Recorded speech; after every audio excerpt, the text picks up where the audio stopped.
Hi folks, Dave Schmidt here.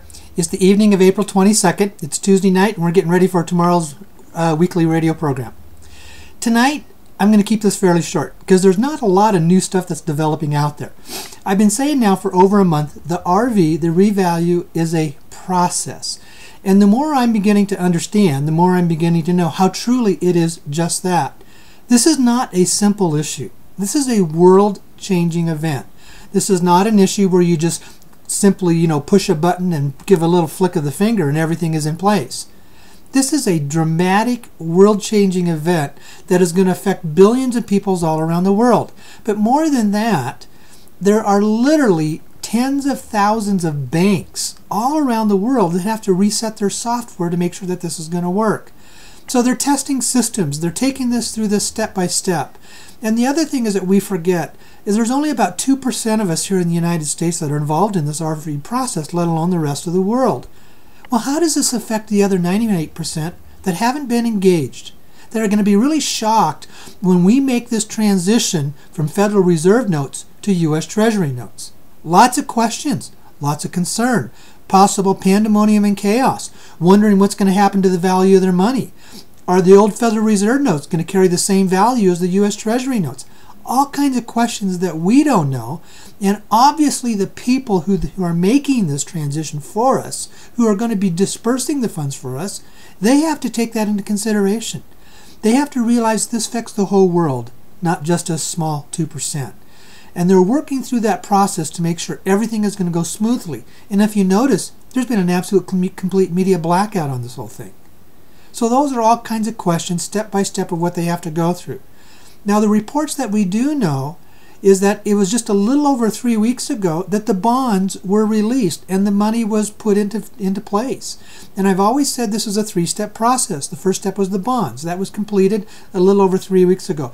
The second is the finishing up of the private projects, and they're in the process of that. And the private projects that I'm aware of are they're pretty much done. They're just waiting. And the next step is the conversion from the Federal Reserve notes to the U.S. Treasury notes. Now, about the private projects, I want to be really clear. There's two types of projects out there. There are those that are being orchestrated by the interface teams of the U.S. Treasury, and there are those that are taking place with private contracts with China. So those of you that are involved in the private contracts, you really need to be aware of which one that you're involved with. For the rest of you, it's just going to be a matter of when it goes public. This RV process, the different reports are saying it is done. Well, it has been put into place, but that doesn't mean as soon as it's put into place that we're in the banks the next day. It's a step-by-step process of going through to make sure all this is going to be correct.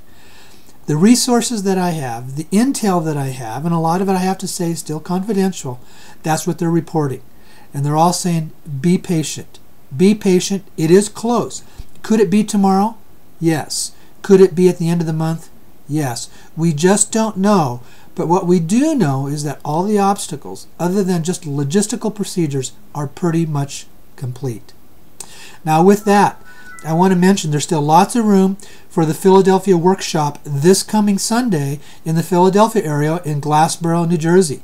Go to my website there, thesedonaconnection.com. You can still sign up. And folks, I've always said this. If you want to come, you can come. You can come for the $25 scholarship price if money is a problem for you.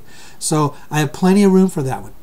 I did announce 3 days ago that for the workshop in Sedona on May 10th here in my hometown. It's been 3 days and that one is already 2/3 full.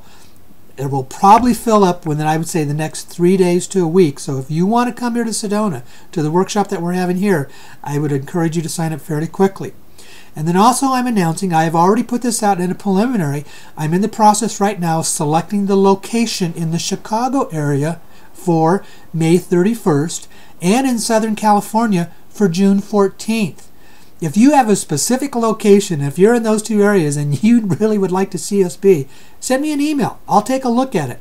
I'm looking at for reasonable cost. I'm looking at for transportation issues.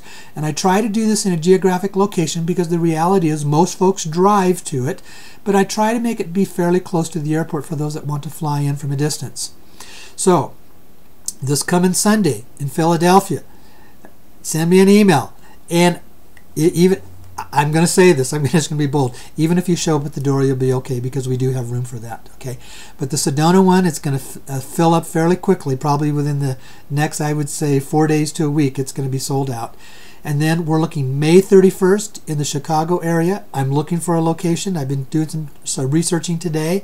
And June 14th in Southern California.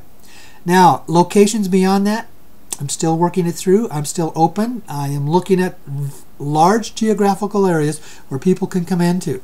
I'm looking at Florida. I'm looking possibly at either Memphis or Nashville. I'm looking at Denver. I'm looking in the Northwest at Seattle and any others. I may even be possibly looking at Cleveland because of where we can draw from there. So if you have some specific ideas, here's what I need.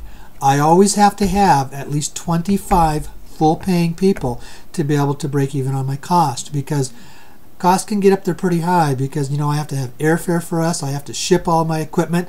I have to have 2 nights of hotel for us. I basically have to cover our food cost, and then I also have to cost the cover of the room. And it's amazing, just the room alone for one day can cost upwards to $1,000. So you can begin to see where all the overhead cost is there.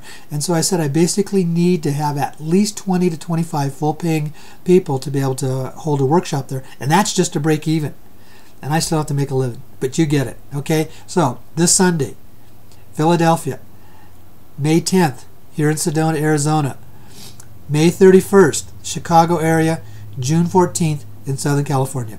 Okay, folks, so tomorrow night on the radio program, pretty much just going to open it up to callers. I won't talk a lot. There isn't, unless something happens between tonight and tomorrow night's radio program.